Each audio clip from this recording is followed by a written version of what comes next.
You're familiar with China's 2017 National Intelligence Law, which states, quote, all organizations and citizens shall support, assist, and cooperate with national intelligence efforts in accordance with the law and shall protect national intelligence work secrets they are aware of.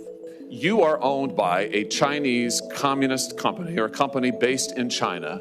The editor-in-chief of your parent company is a Communist Party secretary.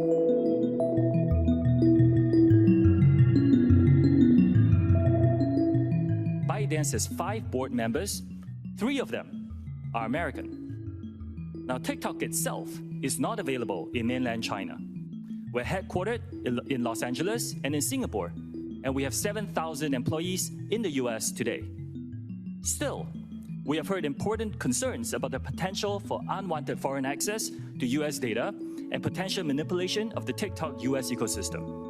Our approach has never been to dismiss or trivialize any of these concerns. We have addressed them with real action. Even though the US has not found evidence on how TikTok endangers its national security, it has never stopped going after TikTok. Such practice of resorting to acts of bullying